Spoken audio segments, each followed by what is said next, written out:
हमने अभी पढ़ा कि समांतर चतुर्भुज के विकर्ण एक दूसरे को परस्पर समद्विभाजित करते हैं। अब आप इसके विलोम के बारे में क्या कहेंगे? सबसे पहले हम देखेंगे कि प्रमेय 8.6 का विलोम होगा क्या। प्रमेय 8.6 कहता है समांतर चतुर्भुज में विकर्ण परस्पर समद्विभाजित करते हैं। तो इसका विलोम होगा, यदि विकर्ण परस्पर समद्विभाजित कर रहे हैं तो ये समांतर चतुर्भुज होंगे। अब आइए जांचें कि क्या इस प्रमेय का विलोम भी सत्य है या नहीं।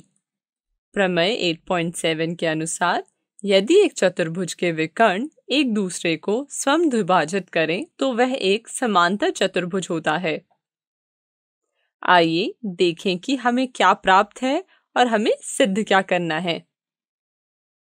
हमें एक चतुर्भुज ABCD दिया गया है जिसमें विकर्ण एक दूसरे को O पे प्रतिच्छेद करते हैं, अर्थात OA बराबर OC और OB बराबर OD।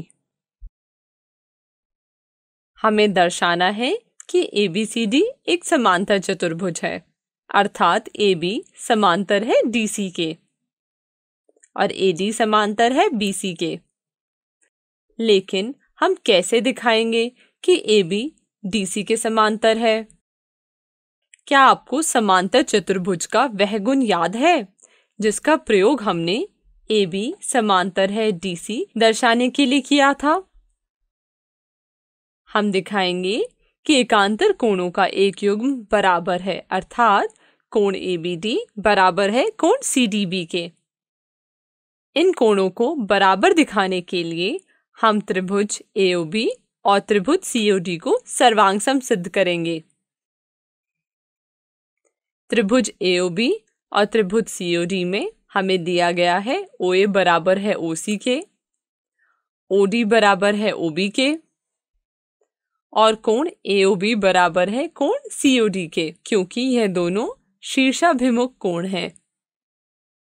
इसलिए भुजा कोण भुजा कसौटी द्वारा हम कह सकते हैं कि त्रिभुज AOB सर्वांगसम है त्रिभुज COD के। चूंकि त्रिभुज AOD सर्वांगसम है त्रिभुज COD के, इसलिए कोण ABD बराबर होगा कोण CDB के। लेकिन ऐसा क्यों होगा? कुछ याद आया आपको? ऐसा इसलिए होगा क्योंकि सर्वांगसम त्रिभुज के संगत भाग बराबर होते हैं। हमने देखा कि एकांतर अंतःकोणों का एक युग्म बराबर है, अर्थात कोण ABD बराबर है कोण CDB के। इसलिए हम कह सकते हैं कि AB समांतर है DC के। इसी प्रकार हम कोण AOD और कोण COB को सर्वांगसम दिखाकर AD समांतर है BC दिखा सकते हैं।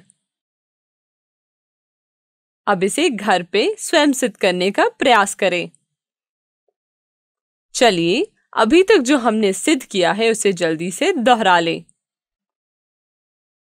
हमने प्रमेय 8.7 में पढ़ा, यदि एक चतुर्भुज के विकर्ण एक दूसरे को समद्विभाजित करे तो वह एक समांतर चतुर्भुज होता है। कृपया इसे अपनी कॉपी में नोट कर लें।